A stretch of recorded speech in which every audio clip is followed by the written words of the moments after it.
Di era visual seperti sekarang, fotografi bukan hanya soal memotret, tetapi tentang bagaimana kita bercerita. Setiap cahaya, setiap sudut, dan setiap momen memiliki makna yang bisa kita abadikan. Program ini akan membawa Anda memahami teknik fotografi dari dasar, mulai dari pengenalan kamera komposisi, teknik pencahayaan, hingga rahasia menghasilkan karya yang estetis dan penuh karakter. Yuk kita mulai pembelajarannya. Fotografi berasal dari kata Yunani photos, cahaya, dan grafo, menulis, melukis, yang berarti proses menghasilkan gambar dengan memanfaatkan cahaya. Kamera menjadi alat utama karena menangkap pantulan cahaya pada media yang pekat cahaya, sehingga tanpa cahaya foto tidak dapat tercipta. Prinsip kerja fotografi adalah memfokuskan cahaya melalui lensa ke medium penangkapan cahaya. Untuk mendapatkan pencahayaan yang tepat, fotografer menggunakan light meter dan menyimbangkan tiga pengaturan utama, yaitu ISO, diafragma atau aperture, dan kecepatan ranah shutter speed yang disebut exposure pajanan. Beberapa tokoh memiliki pandangan tentang fotografi. Elliot Erwitt, fotografi adalah seni observasi mengamati hal menarik dari hal-hal biasa tanpa memaksakan sudut pandang. Ansel Adams, fotografi sebagai media komunikasi dan ekspresi dengan interpretasi yang luas. Yudi Sorjo Atmojo, fotografi sebagai alat berdialog, dokumentasi informasi dan juga seni. Secara keseluruhan, fotografi merupakan aktivitas membekukan kenyataan melalui kamera sehingga dapat dimaknai dan dinikmati oleh orang lain. Fotografi memiliki banyak aliran seperti landscape, human interest, model makro, dan lainnya. Fotografer bukan sekedar orang yang memotret, tetapi seseorang yang melakukan observasi mendalam terhadap objek untuk menghasilkan karya visual bernilai. Fotografer bisa berupa profesional maupun penghobi. Fotografer adalah individu yang mengamati objek dengan konsentrasi tinggi, lalu menghasilkan karya visual yang memiliki nilai estetika maupun ekonomi. Fotografer profesional memotret sebagai representasi mata pembaca. Penghobi memotret karena rasa ingin tahu dan ketertarikan. Nilai foto tidak hanya ditentukan sudut pandang, tetapi juga ide teknik dan proses kreatif. Untuk menjadi fotografer yang baik, diperlukan latihan secara rutin dan terencana, kemampuan observasi yang kuat, proses belajar bertahap dari hobi ke tingkat profesional. Peralatan yang lebih baik dibutuhkan ketika ingin naik level menjadi fotografer profesional. Dengan latihan dan observasi yang konsisten, seseorang dapat berkembang dari orang yang sekedar membawa kamera menjadi fotografer yang benar-benar mampu melihat melalui kamera. Awal mula kamera. Kamera obscura. Perjalanan kamera dimulai dari alat bernama kamera obscura. Kamera ini bukan seperti kamera modern, tapi berupa ruang atau kotak dengan lubang kecil. Cahaya dari luar masuk lewat lubang itu dan menampilkan bayangan terbalik di dinding. Kamera obscura ditemukan oleh ilmuwan Muslim Ibnu Al-Haytham dan menjadi dasar dari teknologi kamera masa kini. Berlanjut ke tahun 1837, Louis Daguerre menciptakan kamera daguerreotipe. Kamera ini menghasilkan foto pertama yang diakui dunia. Namun prosesnya lama dan hasil foto hanya satu. Tidak bisa digandakan. Ini adalah era di mana fotografi mulai dianggap serius sebagai alat dokumentasi sejarah. Kamera pelat kering tahun 1871. Teknologi pelat kering membuat proses foto jatuh lebih cepat. Fotografer akhirnya bisa memotret tanpa tripod. Kamera menjadi lebih praktis digunakan dalam situasi yang dinamis. Kamera compact dan film 35 mm, fotografer menjadi populer masuk ke abad 20. Hadir kamera Kodak buatan Georg Eastman, slogan terkenalnya "You press the button, we do the rest". Dengan film 35 mm dan kamera compact, fotografi menjadi mudah, murah, dan bisa dilakukan siapa saja. Ini adalah cikal bakal kamera rumahan yang kita kenal sekarang. Kamera TLR dan SLR. Evolusi serius teknologi selanjutnya muncul kamera TLR, Twin Lens Reflex, memakai dua lensa di bagian depan. SLR, Single Lens Reflex, memakai satu lensa dengan mekanisme cermin. SLR menjadi dasar dari kamera DSLR modern. Hasil foto makin tajam dan fotografer bisa melihat langsung bagaimana gambar akan terekam. Kamera DSLR masuk era digital, perubahan besar terjadi tahun 1965 ketika sensor digital SSD ditemukan tidak lagi memakai film. Kamera digital menyimpan gambar di memori. Canon dan Nikon kemudian bersaing menghadirkan DSLR yang powerful, presisi dan berkualitas tinggi. Fotografer digital membuat editing, penyimpanan, dan pemotretan jadi jauh lebih mudah. Kamera mirrorless ringkas tapi canggih, generasi terbaru adalah mirrorless, yang menghilangkan cermin seperti pada DSLR. Keunggulannya lebih kecil dan ringan, teknologi fokus lebih cepat preview, hasil foto lebih akurat, cocok untuk traveling dan content creator meski kecil. Performanya tidak kalah dari DSLR profesional.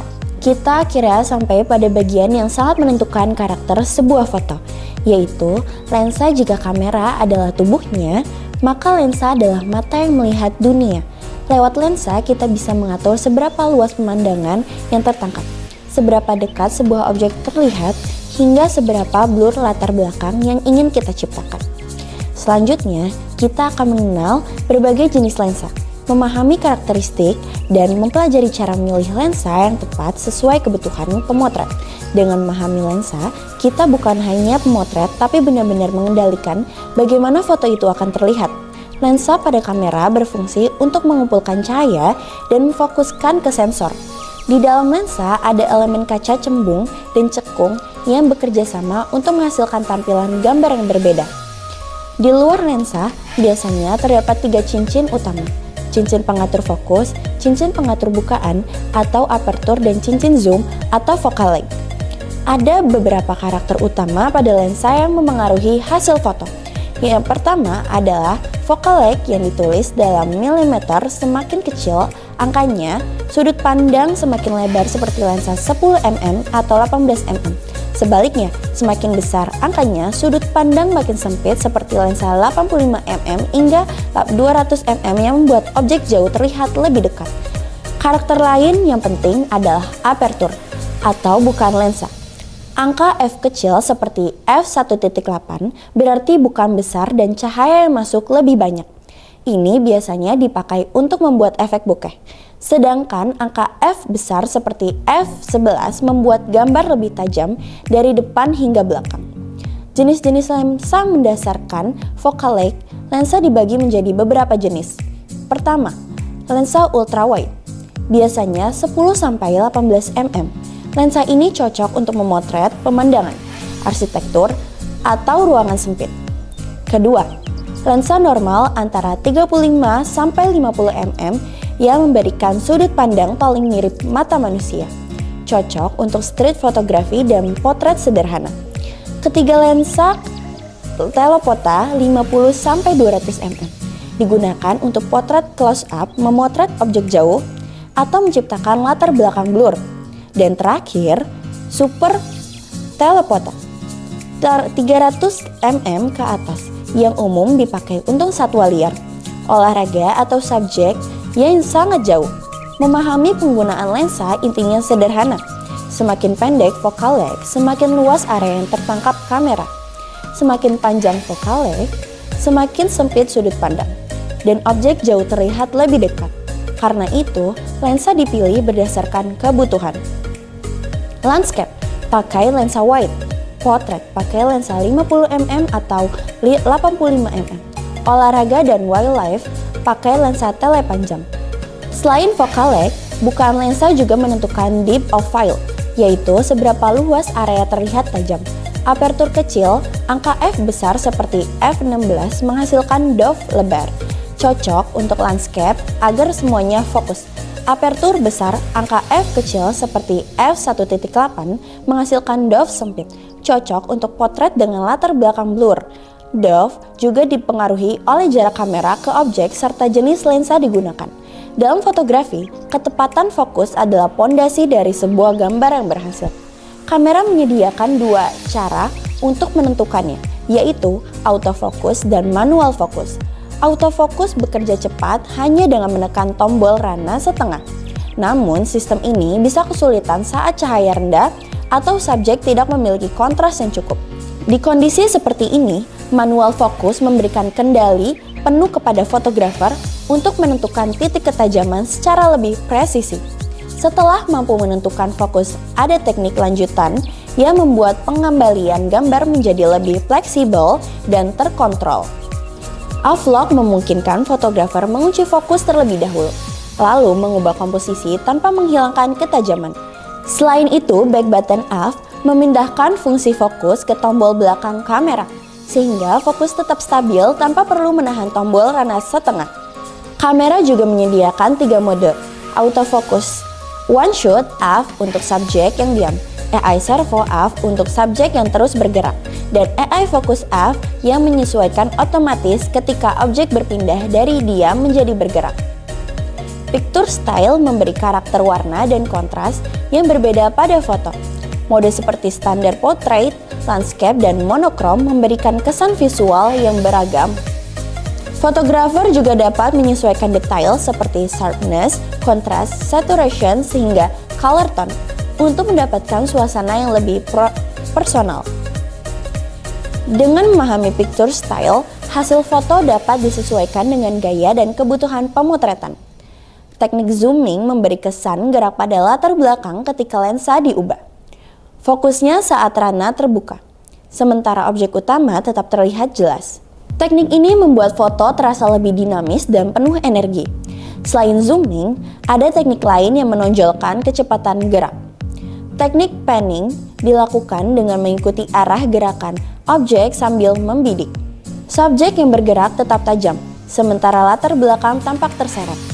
Teknik ini sangat efektif untuk menekankan kesan kecepatan.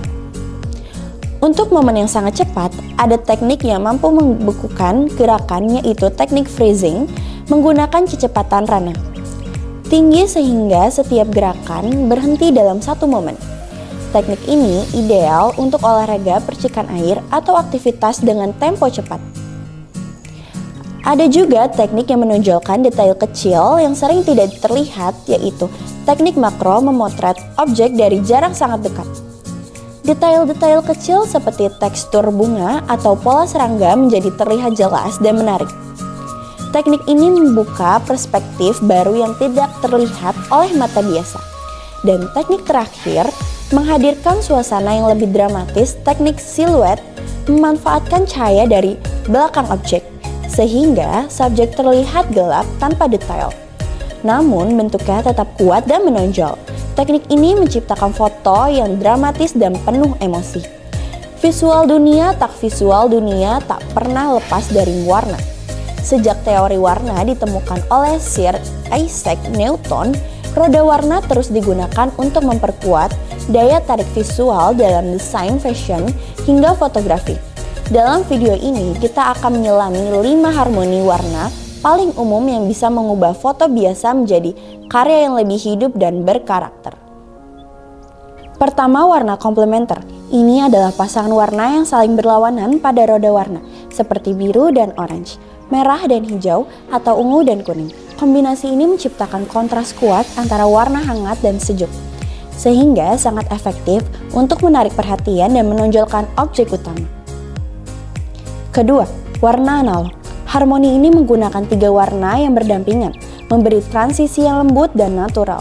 Hasil fotonya terasa tenang, halus, dan menyatu meski sering membutuhkan sedikit koreksi warna agar tampil maksimal. Berikutnya adalah warna triad. Triad menggunakan 3 warna yang berjarak sama pada roda warna. Kombinasi ini menawarkan keseimbangan yang unik. Satu warna menjadi fokus utama, sementara 2 lainnya mendukung hasilnya. Visual yang berenergi, menarik, dan tetap harmonis. Harmoni keempat adalah split complementer.